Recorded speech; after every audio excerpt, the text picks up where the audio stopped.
Faxineira exausta.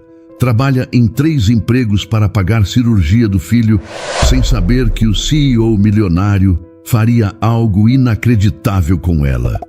Nossas histórias têm viajado longe. De onde você está assistindo hoje? Compartilhe com a gente nos comentários. As portas de metal do elevador começaram a se fechar e o mundo de Carla girou violentamente. Ela se apoiou na parede fria, sentindo um suor gelado na nuca. Pontos pretos dançavam diante de seus olhos e os sons do saguão do prédio comercial foram ficando distantes, abafados, como se ela estivesse debaixo d'água. Era o fim da sua 3ª jornada de trabalho do dia, limpando os escritórios luxuosos daquele edifício. O cheiro forte de desinfetante ainda estava impregnado em sua roupa simples e em seu cabelo. Dentro da caixa de metal com ela, estava um homem de terno caro e sapatos brilhantes. Ele parecia importante, o tipo de pessoa que nunca precisou contar moedas para pagar uma passagem de ônibus.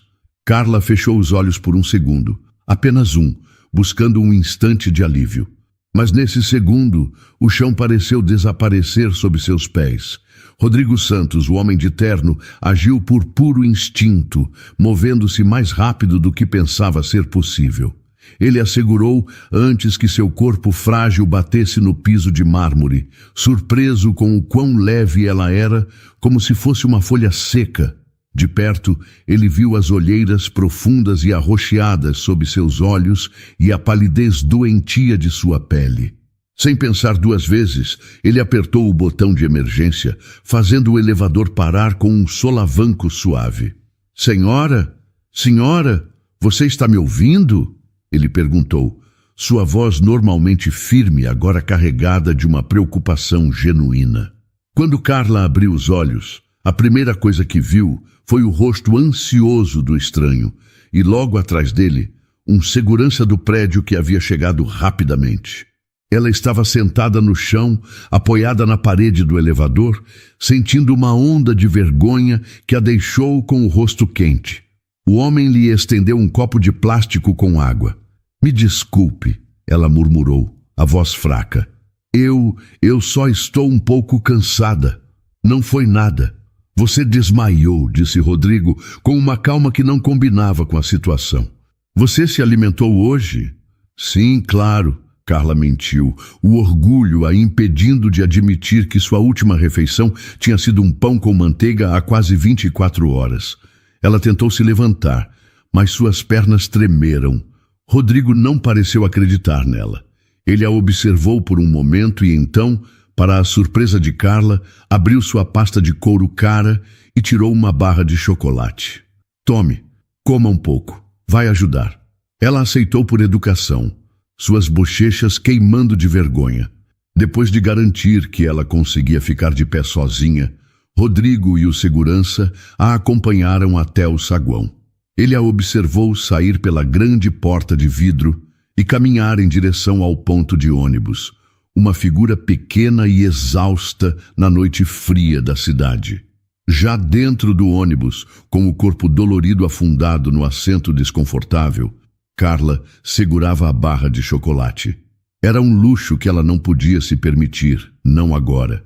Cada centavo era sagrado. Ela guardou o chocolate na bolsa, talvez para dar a Lucas mais tarde. O nome dele era a única coisa que a mantinha de pé.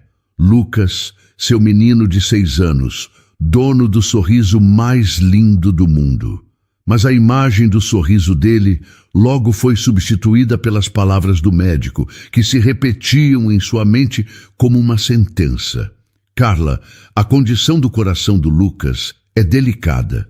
Nós precisamos fazer a cirurgia nos próximos 45 dias. É a nossa última janela de oportunidade. Depois disso, será tarde demais. Tarde demais. 2 palavras que a assombravam dia e noite. 18 mil reais. O número era uma montanha que ela precisava escalar em 45 dias. E ela estava escalando com as próprias unhas. De manhã, faxinava apartamentos de famílias que tinham a vida que ela sonhava para seu filho. À tarde, operava o caixa de um supermercado, com um sorriso forçado no rosto, enquanto via as pessoas comprarem mais comida do que ela via em um mês.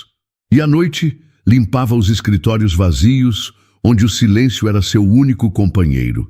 3 empregos. E mesmo com todo esse sacrifício, o dinheiro não era suficiente. Ela havia juntado pouco mais de 7.000 reais. Ainda faltavam quase 11.000. 60% do valor total. A matemática era uma inimiga cruel, que lhe mostrava a cada dia o tamanho do seu fracasso. O telefone vibrou na bolsa. Era a Dona Cida, sua vizinha e o anjo que cuidava de Lucas enquanto ela se matava de trabalhar. Carla, minha filha, só para avisar que ele já dormiu. Comeu a sopa toda. Obrigada, Cida. Obrigada por tudo. Eu não sei o que faria sem você, disse Carla, a voz embargada pela gratidão e pelo cansaço. Você precisa descansar, menina. Não vai aguentar nesse ritmo por muito tempo. Eu preciso, Cida, pelo Lucas. Não existe outra opção. Um breve silêncio do outro lado da linha. Ele perguntou por você hoje de novo.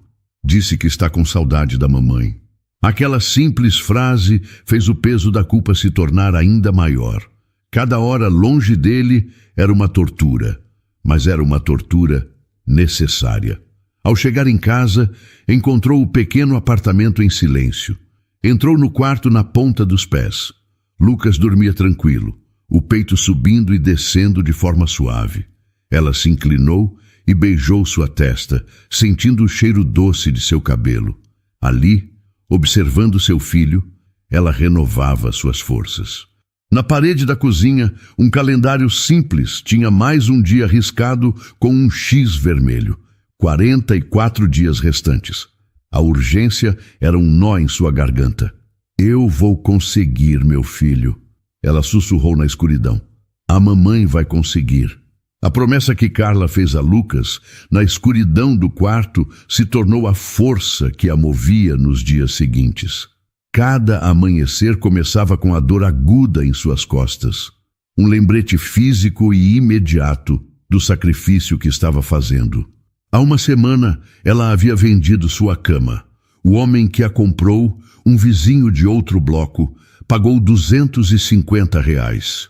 Ela observou enquanto ele e um amigo a carregavam para fora do apartamento, deixando um espaço vazio e desolador em seu pequeno quarto.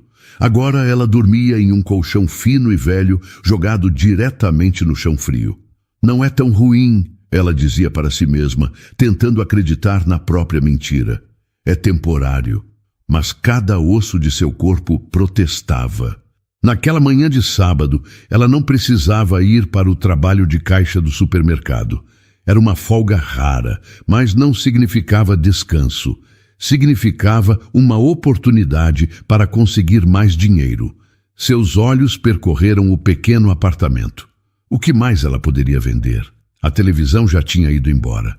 O velho micro-ondas. Algumas joias de pouco valor que eram de sua mãe. Restava muito pouco. Seu olhar parou em uma caixa de papelão no canto da sala, cheia de brinquedos que Lucas não usava mais. Seu coração se apertou. Com as mãos trêmulas, ela se sentou no chão e começou a tirar os itens um por um. Um carrinho de bombeiro com a escada quebrada, um conjunto de bonecos de super-heróis, um caminhão de plástico azul que tinha sido um presente de seu falecido pai para Lucas. Ela limpava cada um com um pano úmido, as memórias associadas a eles passando por sua mente. Ela organizou tudo em uma toalha velha no chão, pronta para tirar fotos e anunciar em um site de vendas. Mamãe? A voz sonolenta de Lucas a fez pular de susto. Ele estava parado na porta do quarto, coçando os olhinhos. Seu olhar desceu para os brinquedos espalhados no chão. Ele se aproximou devagar e pegou o caminhão azul. Esse é o meu caminhão, o vovô que me deu, ele disse com a simplicidade inocente das crianças. Carla sentiu um nó se formar em sua garganta. Ela se esforçou para manter a voz firme. Eu sei, meu amor, eu sei, mas você quase não brinca mais com ele, não é? Pensei que poderíamos dar para uma outra criança. Uma que não tem nenhum brinquedo para brincar. Lucas a olhou, depois olhou para o caminhão em suas mãos pequenas. Ele não entendia sobre cirurgias ou sobre a falta de dinheiro. Ele só entendia que aquele era o seu caminhão. Mas então, ele viu algo que o preocupou mais. Uma lágrima solitária escorrendo pelo rosto de sua mãe. "Mamãe, por que você está chorando?" Ele perguntou, sua vozinha cheia de uma preocupação genuína que quebrou o coração de Carla em 1000 pedaços. Ela rapidamente enxugou o rosto e forçou um sorriso. "Não é nada, meu filho." A mamãe só ficou emocionada. "Estou muito orgulhosa de você por ser um menino tão bom que divide suas coisas."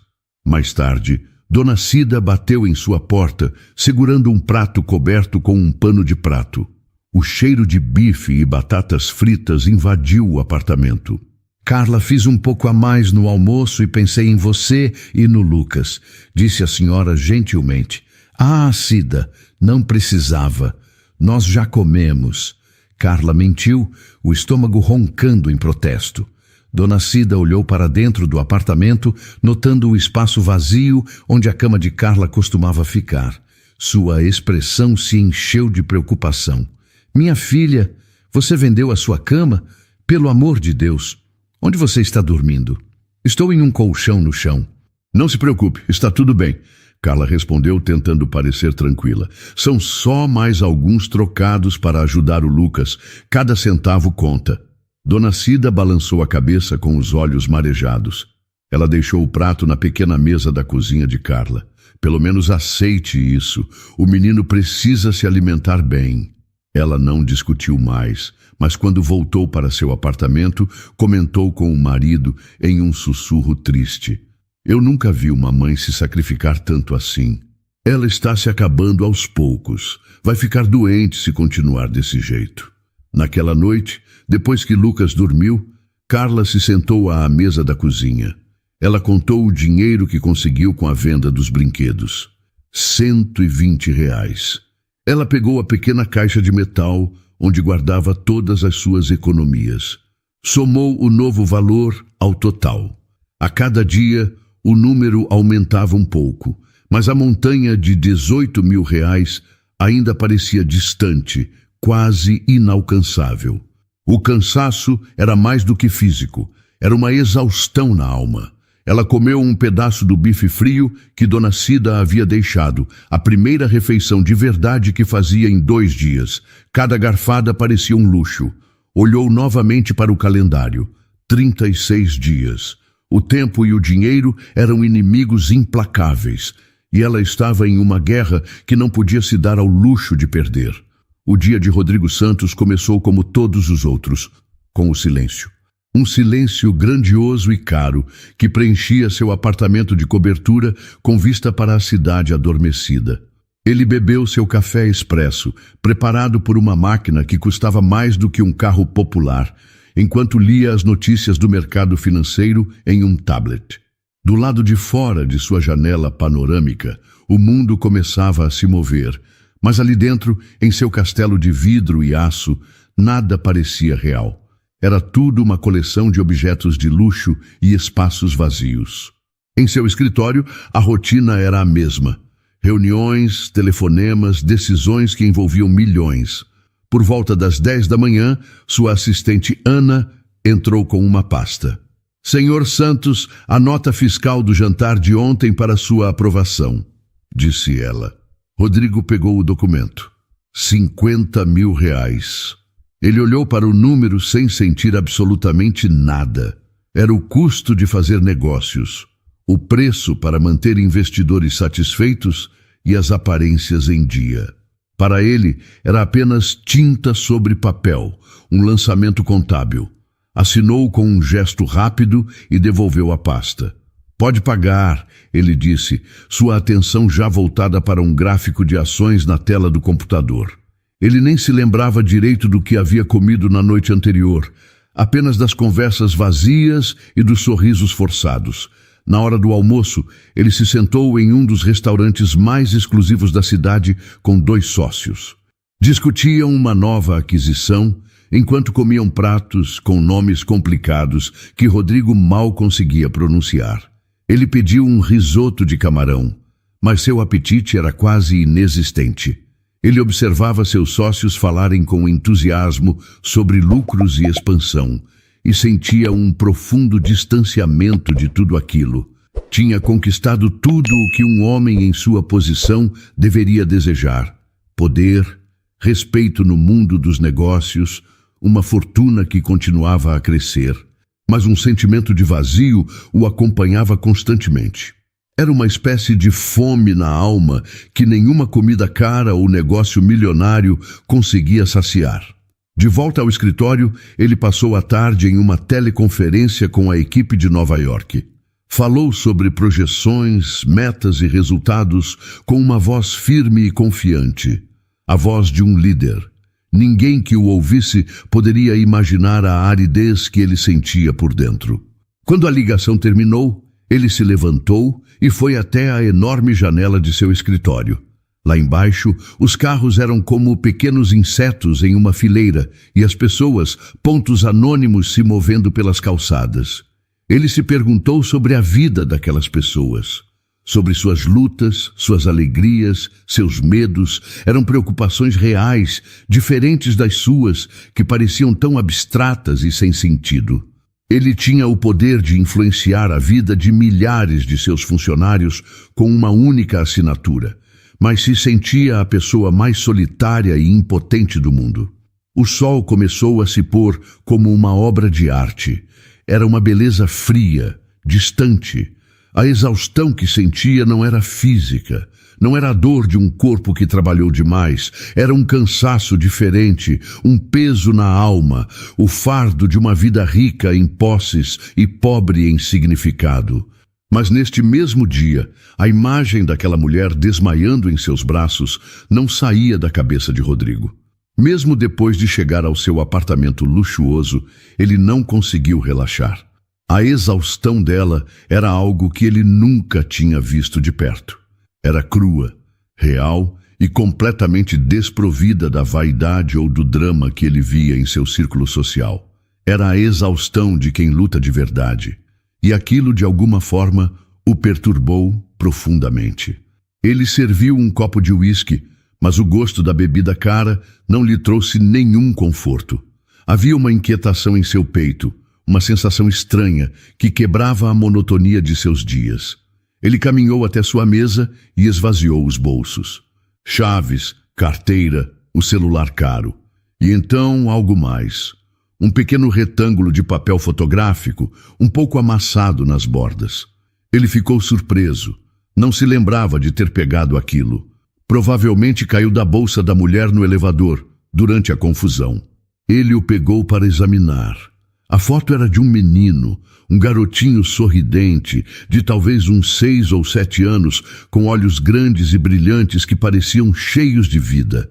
Ele estava sentado, e ao fundo, de forma um pouco desfocada, era possível ver o que parecia ser um equipamento médico, talvez um monitor ou um suporte para soro. O sorriso do menino era genuíno e cativante, mas o contexto hospitalar dava à imagem um tom agridoce. No instante em que seus olhos focaram no rosto da criança, algo dentro de Rodrigo se quebrou. Foi uma reação física, imediata e avassaladora. O copo de uísque quase caiu de sua mão, e ele o colocou na mesa com um baque surdo. Suas mãos começaram a tremer de uma forma que ele não conseguiu controlar. Uma palidez tomou conta de seu rosto e ele sentiu uma falta de ar súbita. Por quê? Porque a foto de uma criança desconhecida o afetava daquela maneira. Era mais do que pena. Era uma dor familiar, uma ferida antiga que foi tocada e aberta sem aviso. Ele não conseguia desviar o olhar do menino sorrindo na foto. Aquele rosto parecia conter um universo de coisas que ele havia perdido. A apatia que o definia se desfez, substituída por uma urgência que ele não sentia há anos. Ele precisava encontrar aquela mulher. Precisava saber quem era aquele menino. Não era mais curiosidade, era uma necessidade visceral. Ele pegou o telefone, suas mãos ainda instáveis, e ligou para o chefe de segurança do prédio. Sérgio, aqui é o Rodrigo Santos, ele disse, tentando fazer sua voz soar calma e no controle, mas falhando. Ela saiu mais rouca e tensa do que o normal. Senhor Santos, pois não? Aconteceu alguma coisa? A mulher que passou mal no elevador hoje mais cedo. A funcionária da limpeza. Eu preciso do contato dela. O nome, o endereço, o que você tiver. Houve uma pausa do outro lado. Senhor, eu não sei se posso passar informações pessoais dos funcionários. É uma emergência. Rodrigo interrompeu, a urgência sobrepondo qualquer formalidade. Ela perdeu um documento muito importante. Eu o encontrei e preciso devolver pessoalmente. A mentira saiu fácil, impulsionada pela necessidade. Após alguma hesitação, Sérgio concordou e minutos depois uma mensagem chegou ao celular de Rodrigo com um nome, Carla Medeiros, e um endereço em um bairro simples do outro lado da cidade. Ele não pensou duas vezes. Pegou as chaves de seu carro e saiu. A foto do menino guardada com um cuidado estranho no bolso de sua camisa. Ele dirigiu pelas ruas iluminadas da cidade, passando dos bairros nobres para as áreas mais modestas, um caminho que ele nunca fazia. O contraste entre o seu mundo e o dela era evidente em cada esquina. Finalmente, ele encontrou a rua de casas simples e prédios pequenos. Estacionou o carro de luxo, que parecia totalmente deslocado naquele lugar, e desceu. Ele a viu de longe, caminhando devagar pela calçada, parecendo ainda menor e mais frágil sob a luz fraca dos postes. Carla parou em frente a um pequeno prédio e procurou as chaves na bolsa. Rodrigo respirou fundo e se aproximou. Senhora Medeiros, Carla! Ela se virou assustada. Seus olhos se arregalaram ao reconhecê-lo como o homem do elevador. Sua primeira reação foi de desconfiança. O que aquele homem rico e poderoso estaria fazendo na sua porta? Sou eu do elevador, ele disse, a voz mais suave do que pretendia. Ele tirou a foto do bolso. Acho que isto é seu. Caiu quando você passou mal. O rosto de Carla se iluminou com um alívio genuíno ao ver a imagem. Meu Deus! A foto do meu filho. Eu pensei que tinha perdido para sempre. Muito, muito obrigada. Ela pegou a foto com as mãos trêmulas, olhando para ela com um amor infinito. Rodrigo observou a cena, o coração ainda descompassado. Ele precisava perguntar. A pergunta queimava em sua garganta, desesperada para sair. Com a voz embargada, quase um sussurro, ele perguntou, que idade ele tem? A pergunta de Rodrigo ficou no ar, com uma emoção que Carla não conseguia entender.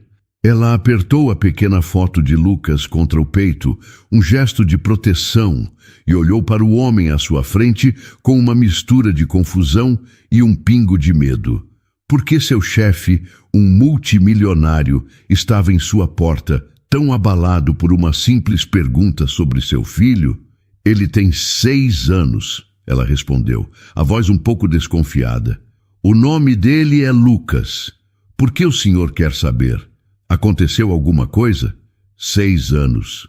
O número o atingiu com uma força invisível, fazendo-o dar um passo para trás, como se tivesse sido empurrado. Ele se apoiou na lataria fria de seu carro de luxo, a fachada de controle que ele usava todos os dias, se desfazendo completamente sob a luz fraca do poste. 6 anos, ele repetiu, a voz falhando. A mesma idade. A mesma idade de quem? Carla perguntou, a preocupação começando a substituir a desconfiança. Senhor Santos, o senhor não parece bem. Ele levantou o olhar para ela e, pela primeira vez, Carla não viu um CEO poderoso. Viu um homem quebrado, com uma dor tão profunda em seus olhos que a deixou sem fôlego. Seus lábios tremeram quando ele tentou falar. Do meu filho, ele conseguiu dizer. O nome dele era Mateus. Ele também tinha 6 anos quando a frase morreu, pesada demais para ser concluída. Rodrigo olhou novamente para a foto na mão de Carla, focando no detalhe que havia notado antes. Essa foto Foi tirada em um hospital, não foi? Qual é o problema dele? Carla hesitou. Falar sobre a doença de Lucas com um estranho, mesmo que fosse seu chefe, parecia errado. Mas havia uma urgência desesperada na voz dele que ela sentiu que precisava responder. Ele nasceu com uma condição cardíaca rara, uma cardiomiopatia. Ele precisa de uma cirurgia com urgência, ela explicou em voz baixa. Cardiomiopatia. Tudo começou a fazer um sentido horrível. A idade, o hospital na foto, a urgência. Era um roteiro que ele conhecia bem demais. No Hospital Santa Lúcia, ele perguntou de repente, o tom de voz mudando de luto para uma intensidade afiada. Carla ficou em choque. Sim, como o senhor sabe disso? Foi então que a autoridade na voz dele se manifestou. Uma autoridade nascida não do dinheiro ou do poder, mas da dor e da experiência. O cirurgião dele é o Dr. Almeida, não é? E a cardiologista que acompanha o caso é a doutora Helena Vergueiro? Cada palavra que ele dizia era um novo choque para Carla. Como o senhor sabe de tudo isso? Ela gaguejou, completamente desnorteada. Eles falaram sobre o procedimento? Sobre a cirurgia de Fontan? Ele continuou, ignorando a pergunta dela, os olhos fixos nos dela, como se procurasse algo. Eles explicaram os riscos, mencionaram a taxa de sucesso, que ela é de cerca de 85%, mas apenas se for feita dentro da janela de tempo ideal, antes que o coração se deteriore demais. Ele sabia de tudo, dos nomes dos médicos aos detalhes técnicos do procedimento. Ele sabia das estatísticas que a mantinham acordada à noite. Aquele conhecimento íntimo e específico era mais chocante do que qualquer outra coisa. Carla finalmente entendeu que a reação dele não era um capricho. Era algo real, algo terrível. Vendo a confusão e o espanto no rosto dela, Rodrigo finalmente lhe deu a explicação. A voz embargada pela memória que o assombrava todos os dias. Meu filho Mateus, ele começou, a voz baixa e rouca. Ele tinha exatamente a mesma condição, a mesma cardiomiopatia rara. Ele tinha a mesma idade do seu filho, 6 anos. Ele respirou fundo, a dor da lembrança estampada em cada linha de seu rosto. Nós o perdemos há exatos 3 anos. Naquele mesmo hospital, com aquela mesma equipe médica, o mundo pareceu parar de girar. De repente, o homem à sua frente não era mais um estranho poderoso. Ele era um pai enlutado, um pai que havia percorrido o mesmo caminho de medo e esperança que ela estava percorrendo agora, mas que havia encontrado uma tragédia no final. A dor dele era quase visível, uma sombra que o envolvia. Toda a sua luta, seu cansaço, seu desespero por dinheiro, tudo pareceu se conectar com a dor daquele homem de uma forma que ela nunca poderia ter imaginado. O mistério da reação dele estava resolvido, mas em seu lugar surgiu uma verdade devastadora que os unia no mais profundo dos sofrimentos humanos: o medo de perder um filho. O silêncio que se instalou entre eles na calçada mal iluminada era pesado, preenchido pela dor crua da confissão de Rodrigo. Carla olhava para ele, e a imagem do chefe poderoso havia se dissolvido completamente, dando lugar à figura de um pai que havia perdido tudo. Pela primeira vez em semanas, a preocupação esmagadora com o dinheiro e com o tempo pareceu diminuir, ofuscada pela imensidão da dor daquele homem. Ela, que se sentia a pessoa mais azarada do mundo, estava diante de alguém cuja riqueza não pôde evitar a pior tragédia de todas. Com uma empatia que brotou naturalmente de seu próprio sofrimento, ela finalmente quebrou o silêncio. Eu sinto muito, ela disse, as palavras simples carregadas de uma sinceridade profunda. Eu não consigo nem começar a imaginar a sua dor.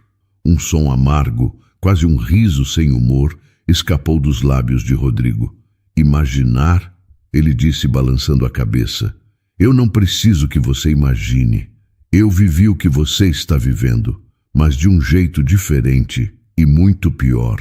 Ele olhou para as próprias mãos, como se visse nelas a mancha de seu fracasso. Eu tinha o dinheiro, Carla. Tinha todo o dinheiro do mundo para pagar os melhores médicos, os melhores hospitais, e não adiantou absolutamente nada. Ele fez uma pausa, reunindo coragem para expor a parte mais sombria de sua alma, a culpa que o corroía por dentro. Meu filho não morreu apenas por causa da doença. Sua voz era um sussurro carregado de remorso. Ele morreu porque eu não estava lá. Eu priorizei os negócios. Carla ouvia, o coração apertado, sem saber o que dizer.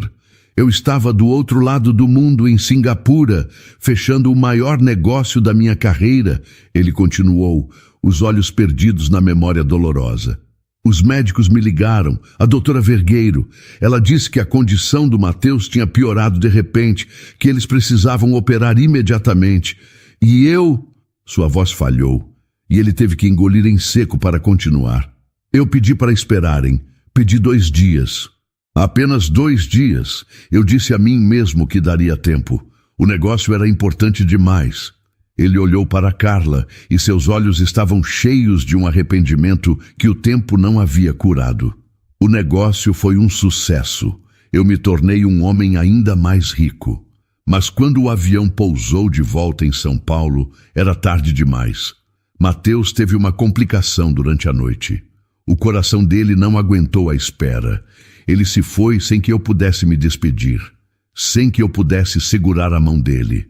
A confissão brutal ficou entre eles, explicando a urgência, a dor, a reação à foto de Lucas. Explicava tudo.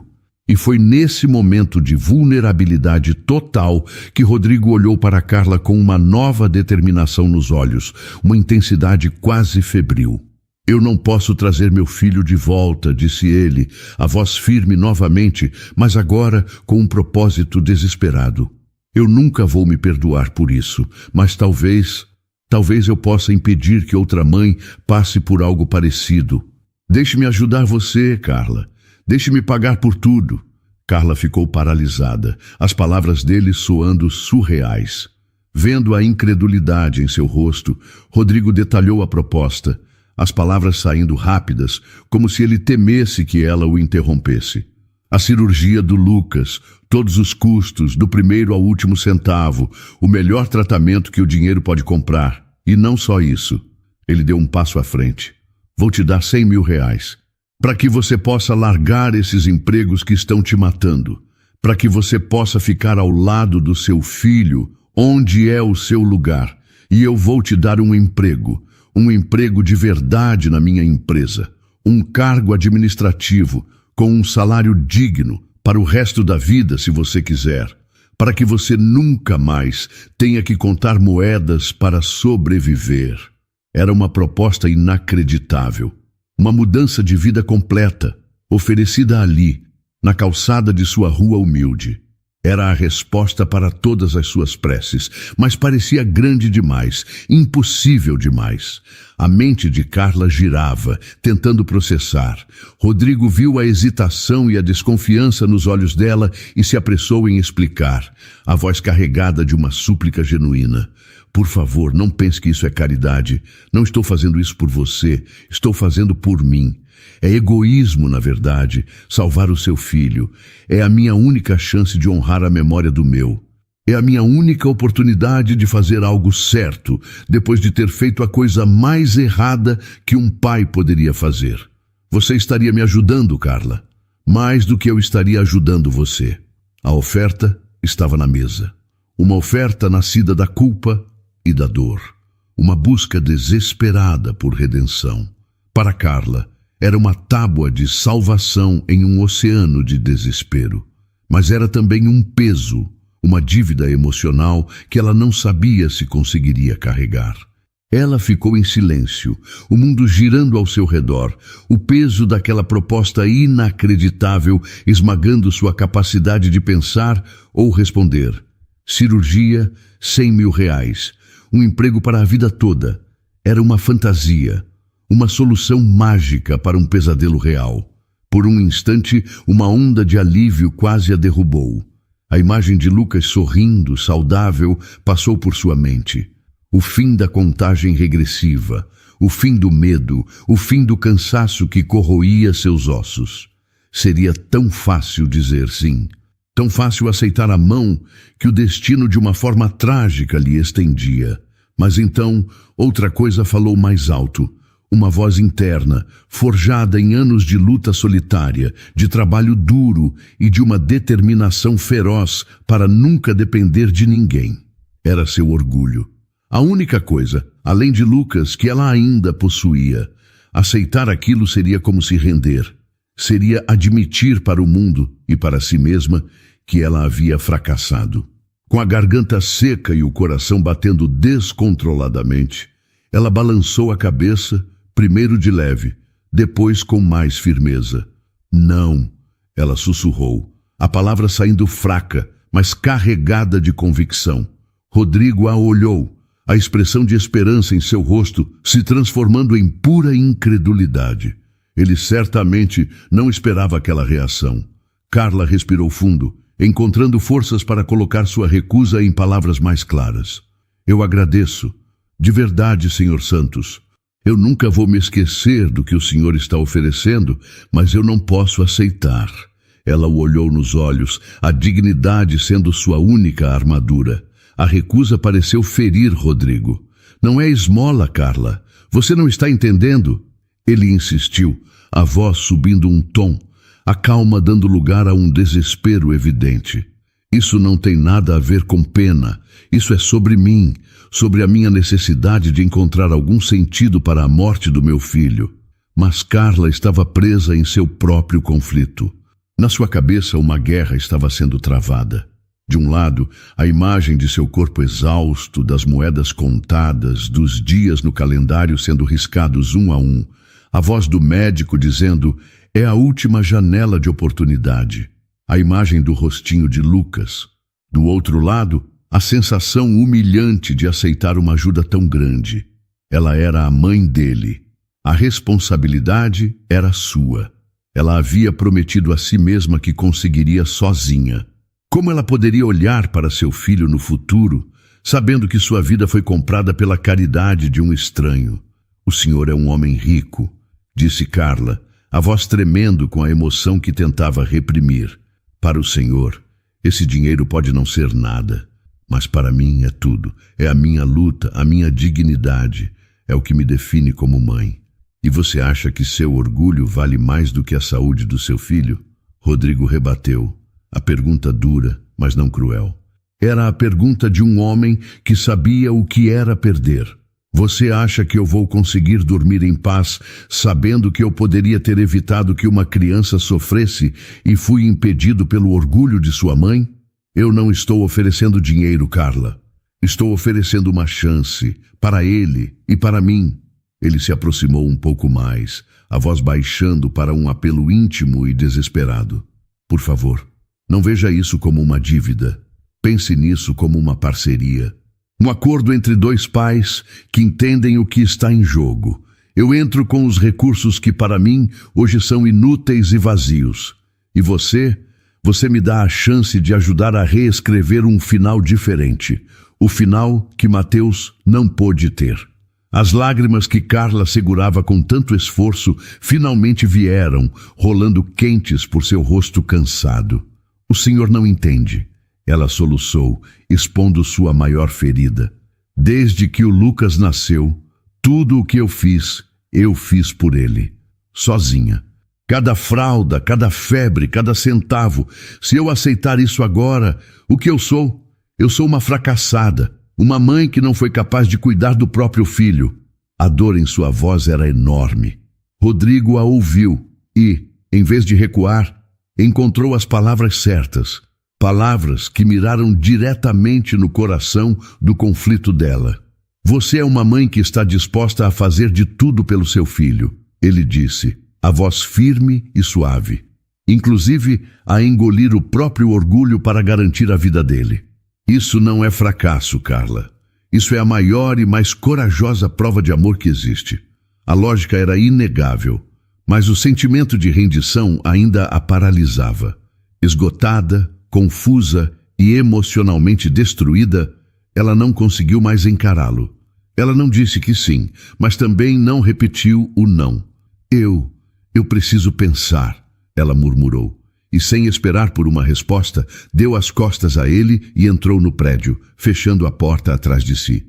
Ela se encostou na parede fria do corredor, ouvindo o som do carro de luxo de Rodrigo partindo.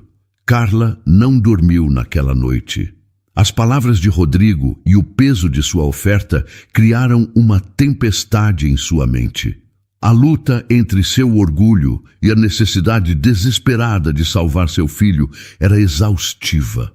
Ao amanhecer, enquanto observava Lucas dormir, o rosto sereno e inocente, a resposta começou a se formar em seu coração. A verdade era que seu orgulho não valia nada comparado a uma chance de ver aquele menino crescer forte e saudável. As palavras de Rodrigo não saíam de sua cabeça. Isso não é fracasso, Carla. Isso é a maior e mais corajosa prova de amor que existe. Ainda assim, uma parte dela, a parte calejada pela dureza da vida, precisava de uma confirmação. A história era tão trágica, a oferta tão grandiosa, que parecia saída de um filme. Antes de entregar o destino de seu filho nas mãos daquele homem, ela precisava saber, sem sombra de dúvida, que a dor dele era real. Naquele mesmo dia, ela pegou um ônibus e foi até o Hospital Santa Lúcia. Lucas tinha uma consulta de rotina na semana seguinte, mas ela não podia esperar. Seu coração batia forte enquanto caminhava pelos corredores brancos e cheios de cheiro de antisséptico, um lugar que ela conhecia bem demais. Ela não procurou pelo Dr. Almeida. Sabia que ele estaria muito ocupado. Em vez disso, ela procurou por uma pessoa que sempre tivera uma palavra de conforto e um olhar gentil. A psicóloga do setor de cardiologia pediátrica, doutora Beatriz Mendes. Ela a encontrou em sua pequena sala, organizando alguns papéis. A doutora sorriu ao ver Carla. Carla, que surpresa boa! Aconteceu alguma coisa? A consulta do Lucas não é só na próxima semana? Não aconteceu nada com ele, doutora. Graças a Deus, Carla se apressou em dizer. Na verdade, eu vim por outro motivo. Eu sei que pode parecer estranho, mas eu precisava lhe perguntar uma coisa. Claro, sente-se, se eu puder ajudar. Carla se sentou, as mãos suando. Ela não sabia bem como começar. Doutora, eu ouvi uma história sobre um menino que foi tratado aqui há alguns anos. O nome dele era Mateus Santos. Ele faleceu aqui há uns 3 anos. A expressão no rosto da doutora Beatriz mudou instantaneamente. O sorriso profissional desapareceu, dando lugar a uma sombra de tristeza e compaixão. A reação dela foi a primeira prova que Carla precisava. Ah, Carla, sim, o pequeno Mateus, disse a psicóloga, a voz suave. É uma daquelas histórias que ninguém que trabalhou aqui na época consegue esquecer. Uma das mais tristes que já acompanhei. Ela olhou para Carla com curiosidade. Por que você está perguntando sobre ele? Eu conheci o pai dele, o senhor Rodrigo Santos. A doutora Beatriz concordou com a cabeça lentamente, a compreensão surgindo em seus olhos. Entendo, o Rodrigo, ele ficou completamente devastado, carregava uma culpa imensa, algo que vemos com frequência nos pais. Eles sempre procuram um motivo, algo que poderiam ter feito diferente. Ela fez uma pausa, escolhendo as palavras com cuidado. Mas o caso dele sempre me marcou por ser diferente. Em todos os meus anos de profissão, eu já vi muitos pais enlutados. Cada um lida com a dor de uma forma.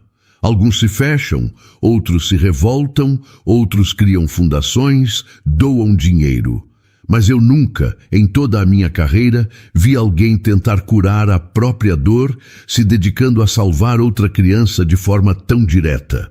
As palavras da psicóloga eram o selo de validação que a alma de Carla precisava. Cada sílaba confirmava a sinceridade de Rodrigo. Se ele procurou você, se ele ofereceu ajuda para o Lucas por causa do que aconteceu com o Mateus, e continuou a doutora com um olhar cheio de empatia. A motivação por trás disso é algo que eu nunca testemunhei antes. Não é pena, Carla. É uma tentativa desesperada de redenção, da forma mais pura e dolorosa que se pode imaginar. Naquele momento, todas as barreiras de orgulho e desconfiança dentro de Carla desmoronaram. A história de Rodrigo não era apenas verdade. Era uma ferida aberta, conhecida e respeitada dentro daquelas paredes. A dor dele era legítima. Sua oferta, portanto, também era. Ela entendeu que aceitar sua ajuda não seria um ato de fraqueza, mas um ato de compaixão mútua. Recusar seria uma crueldade, não apenas com Lucas e consigo mesma, mas com um homem que buscava desesperadamente dar um novo significado à sua tragédia. Carla agradeceu à doutora, a voz embargada, e saiu do hospital. Ela sabia o que precisava fazer. Parou em um canto do corredor, pegou o celular e encontrou o cartão de visitas que Rodrigo havia lhe entregado. Seu dedo tremeu por um segundo sobre o nome dele. Respirando fundo, ela apertou para ligar. O som da chamada era o som do começo de um novo capítulo, uma decisão da qual não haveria mais volta. O telefone chamou 1, 2 vezes. Do outro lado da linha, Rodrigo atendeu, a voz contida, quase ansiosa. Alô? Carla fechou os olhos. Senhor Santos, sou eu, Carla Medeiros. Houve um segundo de silêncio. Eu liguei para dizer que eu aceito, ela disse, as palavras saindo firmes, lavadas de toda a dúvida anterior. Eu aceito a sua ajuda. A resposta de Rodrigo não foi de alegria ou de triunfo. Foi o som de uma respiração profunda e lenta sendo solta, o som de um homem que carregava um peso enorme e que por um instante sentiu esse fardo aliviar. Obrigado, Carla. Ele disse, a voz embargada por uma gratidão que ela agora entendia perfeitamente. Você não vai se arrepender. A partir daquele momento, o mundo de Carla mudou com uma velocidade assustadora. Rodrigo foi implacável em sua eficiência. Em menos de 24 horas, a cirurgia de Lucas estava marcada e todos os custos adiantados. Uma quantia significativa de dinheiro, os R$100.000 que ele prometera, apareceu em uma conta bancária que ele a ajudou a abrir. Carla pediu demissão de seus 3 empregos, uma experiência surreal. Explicar para seus chefes que não precisava mais do trabalho porque um benfeitor anônimo estava cuidando de tudo era impossível. Então, ela simplesmente agradeceu e saiu. Pela primeira vez em anos, ela não precisava acordar antes do sol nascer. Podia tomar o café da manhã com Lucas, levá-lo ao parque. Podia ser simplesmente mãe. Mas a presença de Rodrigo se tornou uma constante em suas vidas. Ele não se contentou em apenas assinar um cheque. Ele insistia em acompanhar cada passo do processo. E Carla entendeu que aquilo era parte de sua própria jornada de cura. Ele os acompanhava nas consultas pré-cirúrgicas no Hospital Santa Lúcia. No início, era estranho. Os 3, sentados na sala de espera da pediatria, formavam um quadro inusitado. A mãe ansiosa, o menino curioso e o homem de terno caro que parecia deslocado entre os cartazes de super-heróis e as cadeiras coloridas. Lucas, a princípio, era tímido com aquele homem sério que falava baixo e sorria pouco, mas aos poucos Rodrigo encontrou seu caminho. Durante uma consulta, quando o Dr. Almeida usou um termo médico complicado para explicar parte do procedimento, foi Rodrigo quem se virou para Carla e traduziu tudo em palavras simples, com uma calma que só alguém que já viveu aquele inferno poderia ter. Significa que eles vão criar um novo caminho para o sangue, para não forçar o coração dele. É uma cirurgia complexa, mas o Dr. Almeida é o melhor. Ele era o médico do Mateus também. A confiança dele no médico, apesar de sua perda, era um conforto para Carla. Aos poucos, Lucas também começou a se soltar. Ele percebeu que aquele homem estava sempre ali, ao lado de sua mãe. Percebeu que quando ele olhava para sua mãe, seus olhos tinham uma tristeza profunda, mas também um carinho genuíno. O momento que mudou tudo, Aconteceu em uma das últimas consultas antes da cirurgia. A tensão no ar era grande. A data se aproximava e o medo de Carla era uma presença constante. Estavam os três na sala de espera e Lucas brincava no chão com um carrinho que Rodrigo lhe dera. Lucas parou de brincar, olhou para o homem que se tornara uma figura tão presente em sua vida e depois para sua mãe. Em sua lógica infantil e inocente, ele conectou os pontos da única maneira que sabia. Ele se levantou, foi até Rodrigo e olhou para cima, com seus grandes olhos curiosos. "Rodrigo", ele começou, a vozinha soando clara no silêncio da sala. "Você vai ser meu novo papai?" A pergunta, tão pura e desarmada, fez Carla congelar, o coração parando por um segundo, sem saber o que dizer. Ela abriu a boca para tentar explicar, para contornar a situação, mas parou ao ver a reação de Rodrigo. O rosto do homem poderoso se desfez. Seus olhos se encheram de água e uma lágrima, depois outra, começou a rolar por seu rosto. Ele não fez nenhum som. Era um choro silencioso, contido, o choro de uma dor que ficara presa por tempo demais.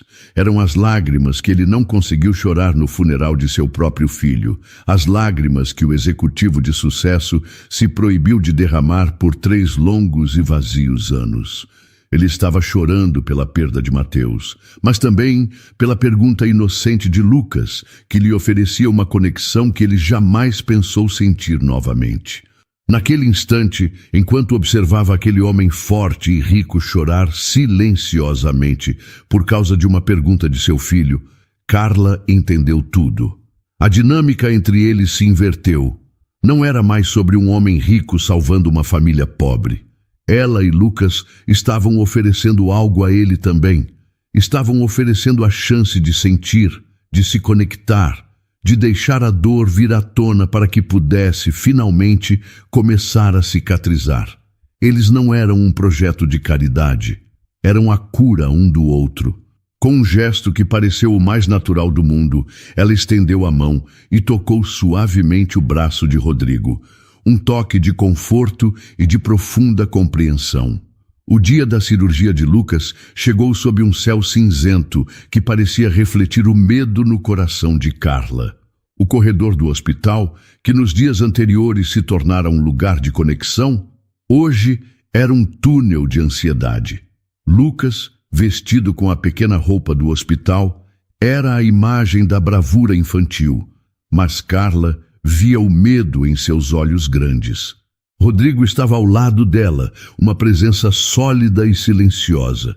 Ele não era mais o CEO de terno caro. Era apenas um homem revivendo seu pior pesadelo, rezando por um final diferente. O momento em que o enfermeiro veio buscar Lucas foi o mais difícil.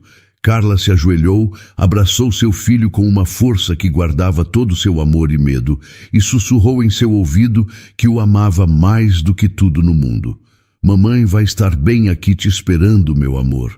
E quando a maca desapareceu atrás das portas duplas do centro cirúrgico, as pernas de Carla cederam.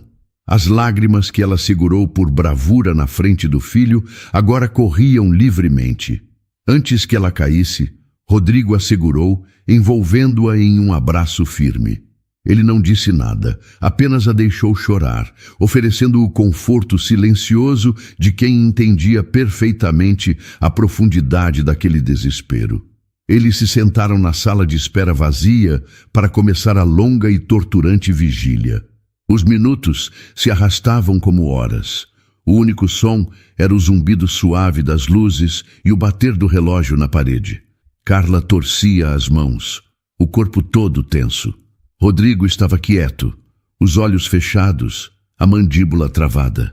Ele estava em sua própria batalha contra as memórias daquele mesmo lugar, daquela mesma espera.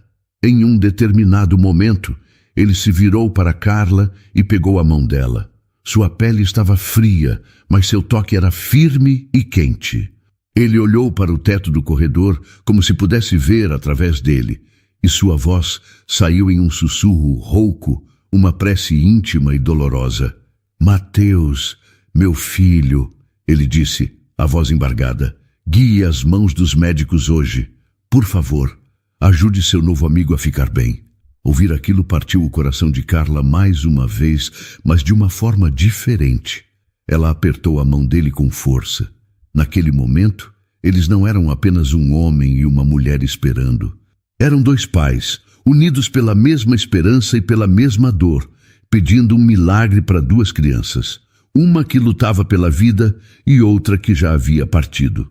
As horas passaram repletas de medo e orações silenciosas. Finalmente a porta dupla se abriu. Dr. Almeida caminhou em direção a eles. Seu rosto estava cansado, mas em seus lábios havia um sorriso suave. Carla e Rodrigo se levantaram em um único movimento, os corações parados no peito. Doutor, Carla conseguiu dizer, a voz falhando.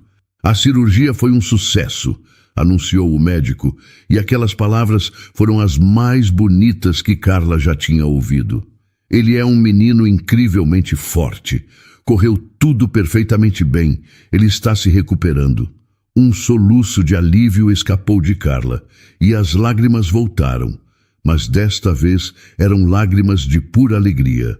Ela se apoiou em Rodrigo, que a abraçou forte, o rosto enterrado no cabelo dela, sentindo o alívio profundo de um pesadelo que, desta vez, não se tornou realidade.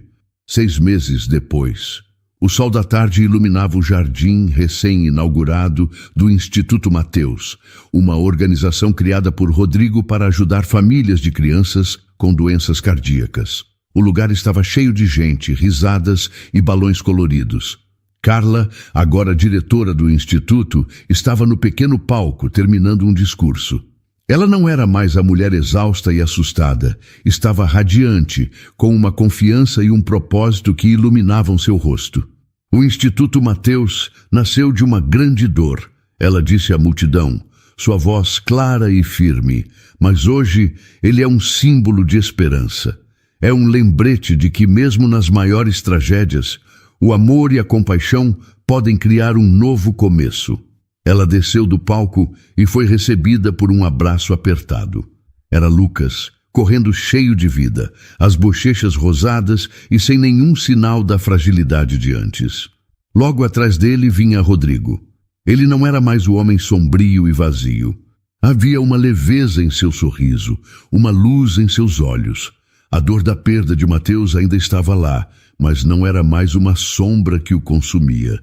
Era uma memória terna, honrada pelo bem que ele agora fazia. Você foi ótima, disse ele a Carla. Nós fomos ótimos. Ela corrigiu com um sorriso. Lucas puxou a mão dos dois. Padrinho, vamos no balanço? Ele pediu a Rodrigo. Vamos lá, respondeu Rodrigo, e pela primeira vez em muito tempo, sua risada soou alta e genuína enquanto ele levantava o menino no colo. Carla os observou, o coração transbordando de uma gratidão que ia além das palavras. Eles eram uma família improvável, forjada na dor, na perda e no sacrifício, mas que havia encontrado um no outro a mais pura forma de redenção. Ali, sob o sol da tarde, o amor, em suas mais variadas formas, havia finalmente vencido o destino cruel. A história de Carla e Rodrigo nos mostra que a vida, muitas vezes, nos coloca de joelhos. Ela nos testa com o peso do sacrifício, com o medo da perda e com a solidão de uma luta que parece só nossa. Quantas de nós, mães, filhas e avós, já não sentimos o mundo em nossos ombros, acreditando que tínhamos que ser fortes o tempo todo, sem jamais pedir ajuda? Carla é o retrato da força de uma mãe, uma força que todas nós conhecemos bem. É a força de acordar mais um dia quando o cansaço parece insuportável, de colocar as necessidades de quem amamos acima das nossas, de lutar com unhas e dentes contra um destino que parece cruel e implacável. Rodrigo, por outro lado, nos mostra uma dor diferente, a dor do arrependimento, a dor de quem tinha tudo, menos o que realmente importava. Ele nos lembra que a riqueza material não preenche o vazio da alma e que as feridas mais profundas são aquelas que o dinheiro não pode curar.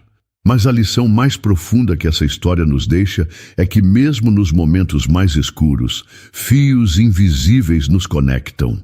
A dor de Carla encontrou eco na dor de Rodrigo. E foi nesse encontro, nessa colisão de dois mundos tão diferentes, que a verdadeira mágica aconteceu. Apreendemos que a nossa maior ferida pode, um dia, se tornar a nossa maior fonte de cura para outra pessoa. A tragédia de Rodrigo se transformou na salvação de Lucas. A dor dele não desapareceu, mas ela ganhou um novo propósito. Ele transformou seu luto em um ato de amor, provando que nunca é tarde demais para honrar quem perdemos, fazendo o bem a quem ainda está aqui. E aprendemos com Carla que a verdadeira coragem não está apenas em lutar sozinha, mas também em ter a humildade de aceitar ajuda. Engolir o orgulho para salvar um filho não é um ato de fraqueza, mas sim a maior prova de amor que existe. No fim das contas, esta é uma história sobre segundas chances.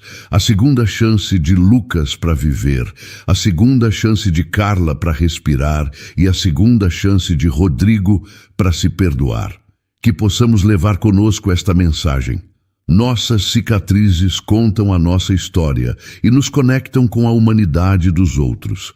E que o amor, em suas mais infinitas e misteriosas formas, é a única força capaz de verdadeiramente reescrever um destino. E então, o que achou da história? Deixe sua opinião nos comentários. Adoramos saber o que você pensa. Não se esqueça de deixar seu curtir no vídeo para nos apoiar e de se inscrever no canal. Até a próxima!